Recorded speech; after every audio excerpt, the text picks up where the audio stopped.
Hello dear friends, if you want to use your Chrome browser on desktop mode, then you gotta do some very important settings on your browser. Okay, so let's get started. At the very first, open your Chrome browser.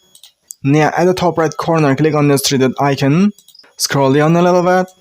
Now click on Site Settings. And look at the last option at the bottom, Desktop Site. So click on it. If you turn on this desktop site, then whatever website you visit, all the websites will be loaded in desktop version. If you want to open a specific website on desktop version, but not all the websites, then you can do another setting here. Look at the bottom, you see an option, Add Site Exception. Click on it. Now enter the website that you want to open in desktop mode. For example, I'm typing here youtube.com and now click on Add.